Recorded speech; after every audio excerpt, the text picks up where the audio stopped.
एक सोच कि संसार में ऐसे भी पिता है जो अपने बालकों की सहायता के लिए कभी नहीं आए।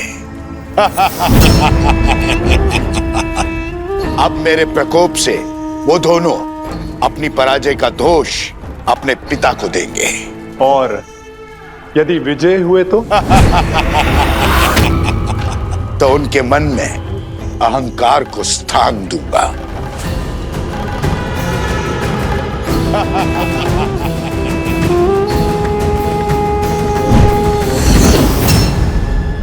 अब उन्हें सत्य बताना मेरा दायित्व है।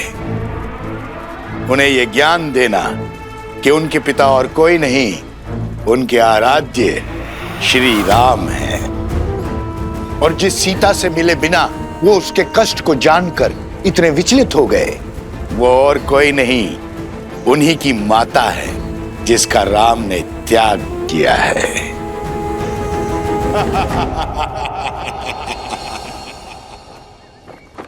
गऊ का रुदान भले ही अशुभ संकेत हो, किंतु ये बात स्मरण रहे कि हर संकट हमें सीखने का और कर्मों में सुधार लाने का अवसर देता है।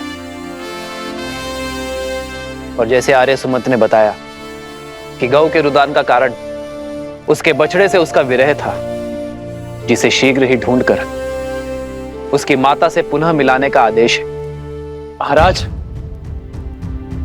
ये तो नहीं पता कि आपने ऐसा क्यों किया, किंतु क्या शत्रुघ्न को अश्व से दूर रखने का आदेश उचित है?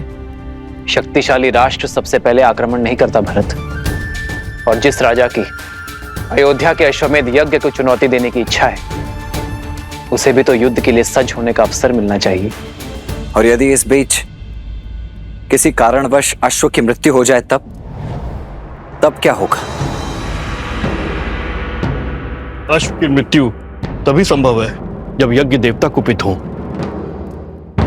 यज्ञ देवता का प्रभु श्री राम पर कोपित होना तो असंभव है। संभव है। असंभव? जितनी पवित्रता से भैया ने ये यज्ञ करवाया है, यज्ञ देवता का कुपित होना असंभव है गुरुदेव। यज्ञ में दी आहुति यदि यज्ञ देवता ने ना स्वीकारी तो वो कुपित होंगे। परंतु यज्ञ देवता आहुति स्वीकार करेंगे क्यों नहीं? क्योंकि यज्ञ में मंत्रोच्चार केवल महाराज राम ने किया है, उनकी पत्नी ने नहीं। परंतु महारानी की मूर्ति मंत्रोच्चार कैसे कर सकती है?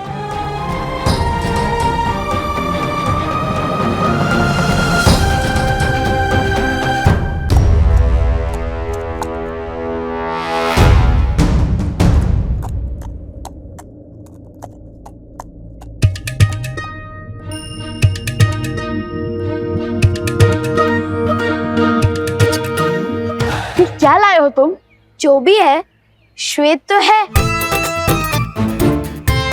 गांव में केवल यही एक 4 पैरों वाला प्राणी है जिसका रंग श्वेत जैसा है, और ऊपर से वस्त्र और छात्र भी ला दिया मैंने इसके लिए। अब चलो अश्व बदल देते हैं। सैनिक थके हुए हैं, हमारा भेद जाने में उन्हें समय लगेगा, तब तक हम निकल जाएंगे। दिख रहा है अश्व किसी को? दिख रहा है क्या? नहीं, लगता है और ऊपर गया है। शीघ्र खोजो उसे। चलो।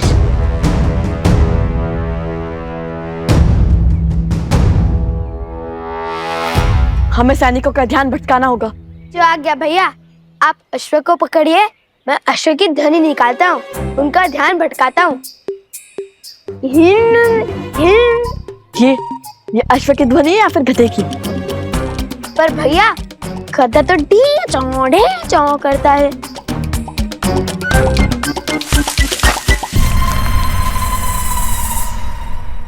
कदाचित ये सूर गया होगा।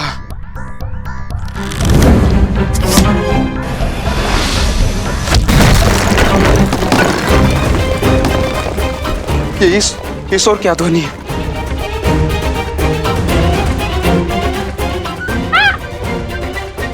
शांत शांत, डरो मत। तुम इसे उस ओर ले जाओ जहां मैंने बाण चलाया था। तुम मेरे साथ आओ।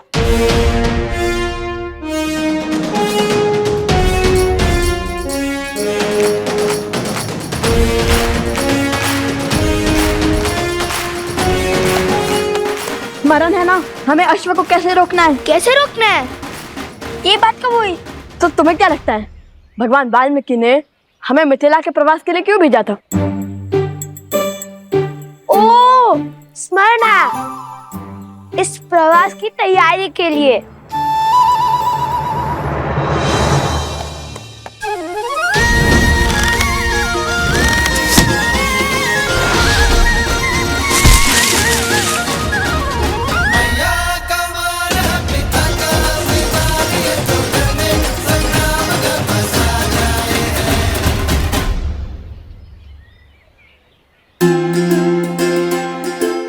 सीताराम? भैया, ये तो वही अश्व है।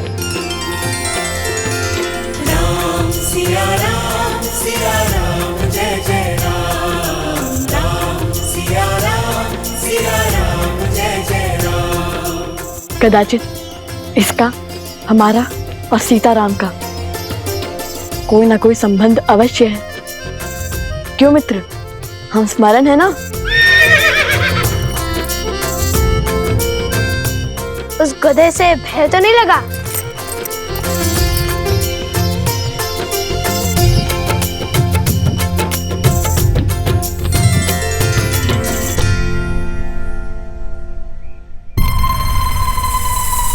अरे ये अश्व का कद कैसे घट गया? मिला, अश्व मिला।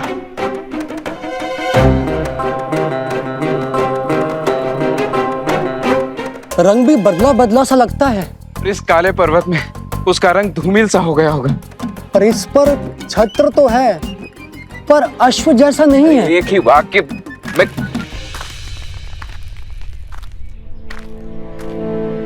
प्रणाम राजकुमार। सेना भी पहुंच रही है। अश्व मिला क्या आप सबको? उस ओर देखिए राजकुमार, हमने एक क्षण भी अश्व से अपनी दृष्टि ओझल नहीं की। आदेश यज्ञ के अश्व पर दृष्टि रखना था सेनापति। आप लोग यहाँ क्या वनगमन कर रहे हैं? अश्व के पीछे ही गमन कर रहे हैं राजकुमार। ये क्या आपको अश्व दिखाई दे रहा है?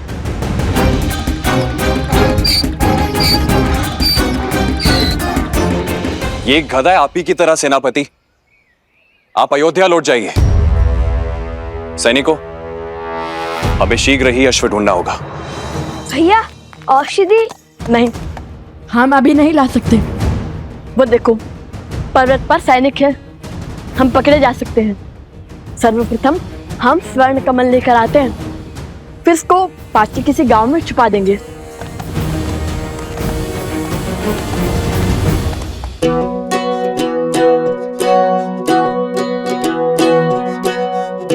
सुनो, यह स्थान उचित है।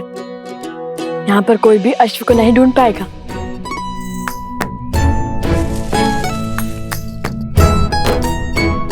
अब ठीक है, अब तुम खाओ पियो विश्राम करो, लेकिन ध्वनि मत करना, ठीक है?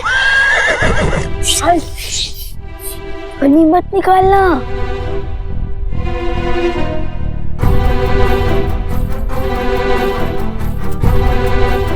चलो।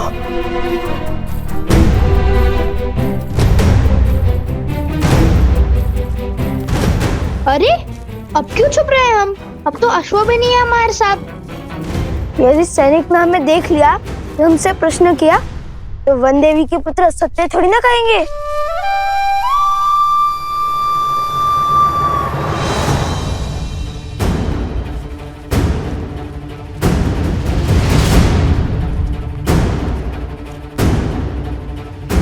त्रिवेणी धाम निकट ही है, शीघ्र चलो।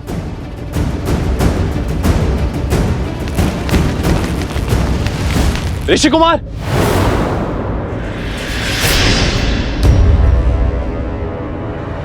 भागो! अरे रुकिए ऋषि कुमार।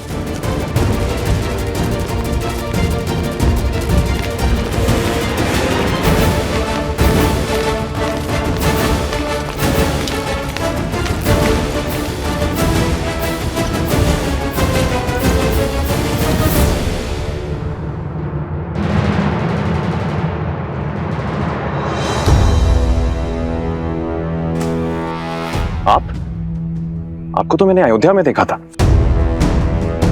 और क्या वो ऋषि कुमार वही हैं जिन्होंने अयोध्या में गान किया था? क्या आप क्या कहना चाहते हैं?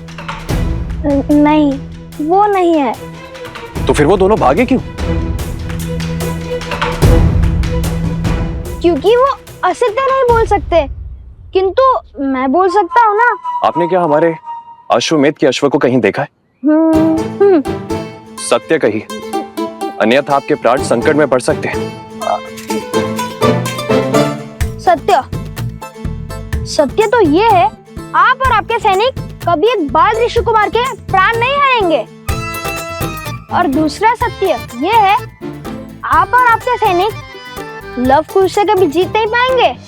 राजरुज, वो दिख गए, वो ऋषि कुमार। ऋषि कुमार रुको।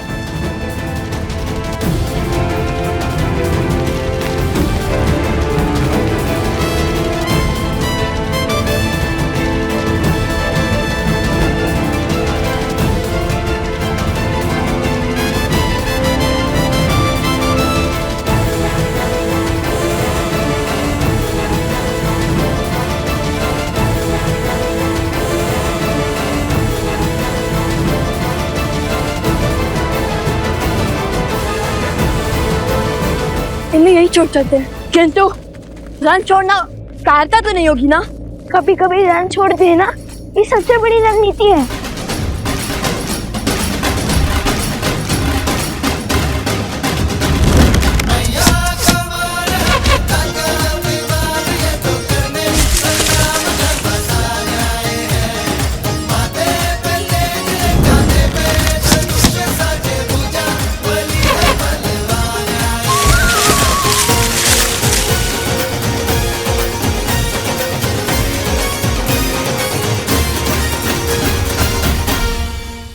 सैनिकों, शीघ्र हटाओ इसे।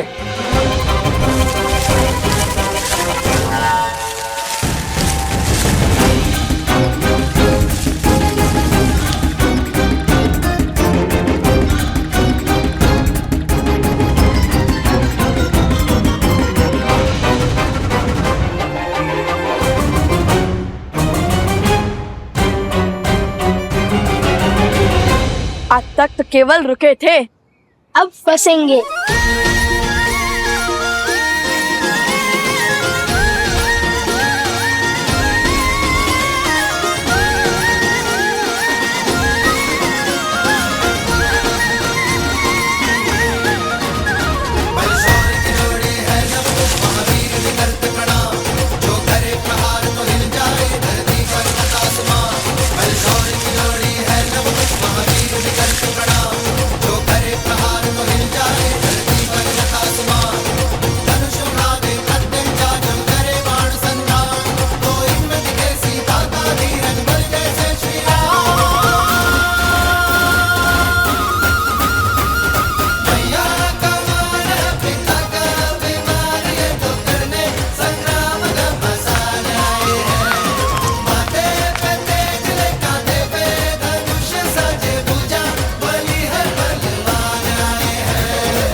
बस अब वो यहाँ फंस जाएंगे और हमें अधिक समय मिल जाएगा।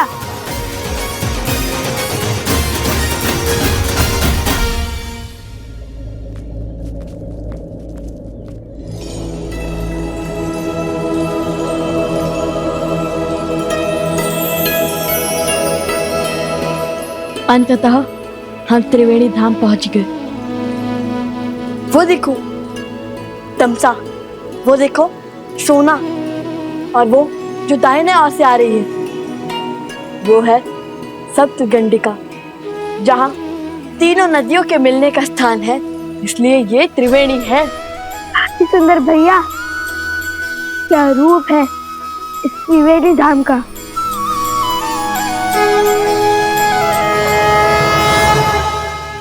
भैया अभी आंखें मूंदी तो मन में एक विचार आया। हमने अश्व को तो छुपा दिया, किंतु उसकी रक्षा के लिए किसी को नहीं छोड़ा। चल हम शीघ्र अतिशीघ्र सारे स्वर्ण कमल एकत्रित कर चलते हैं, ताकि किसी के वहां आने से पहले हम अश्व तक पहुंच सके।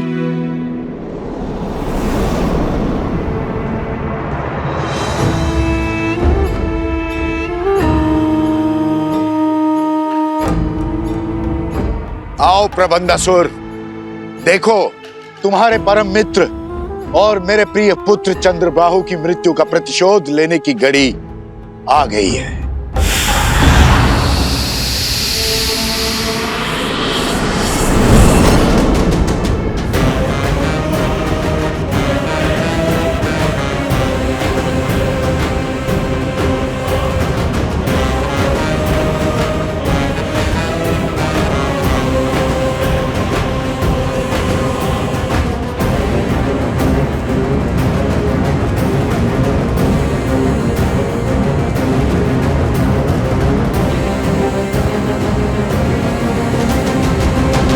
महाराज सहस्त्रमुख रावण की जय।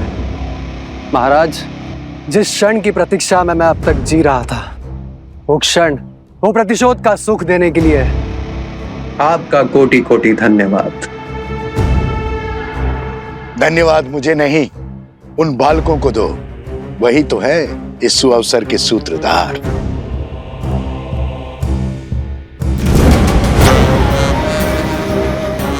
मैं उस अश्व को मारकर उस राम के अश्वमेध यज्ञ को असफल कर दूंगा। वो जिस मर्यादा धर्म की ध्वजा लहराना चाहता है, उसे मैं तार तार कर दूंगा। कदापि नहीं। हमारे प्रतिशोध की पूर्ति इस अश्व की मृत्यु से नहीं होगी। जैसा मैं कहता हूं वैसा करो। किंतु महाराज, सामने खड़े सुअवसर को केवल मूर्ख ही गवाते हैं। मैं इस अश्व को मारकर सीधा राम को युद्ध के लिए ललकारूंगा। फिर वो तो क्या, उसके समस्त परिवार को समाप्त कर दूंगा मैं। अपनी क्रोधाग्नि को शांत करो, बल से नहीं बुद्धि से काम लो। वचन देता हूं, प्रतिशोध का ऐसा भव्य सुख दूंगा तुम्हें, जिसमें राम और उसका परिवार स्वयं ही एक दूसरे की मृत्यु का कारण बनेंगे।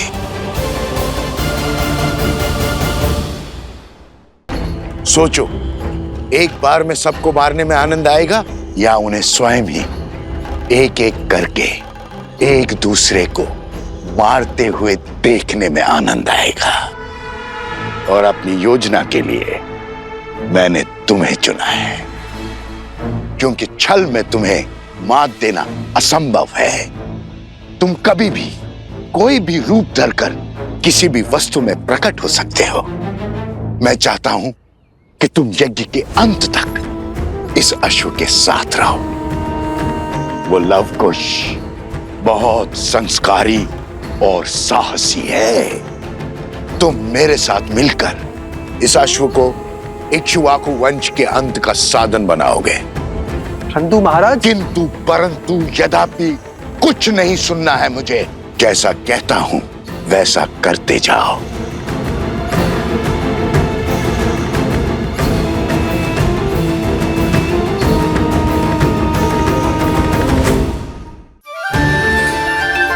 माता पिता के लिए संतान के प्रेम से मूल्यवान और कुछ नहीं हो सकता,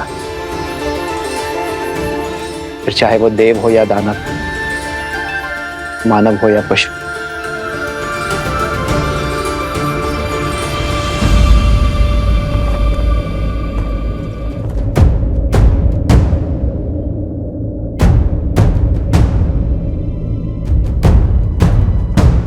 क्या हुआ सेनापति? शत्रुघ्न ने तुम्हें यहां क्यों भेजा?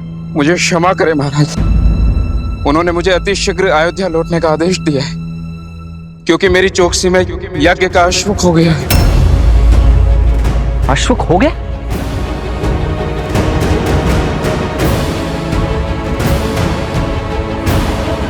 और अब वो स्वयं अश्व को खोज रहे हैं।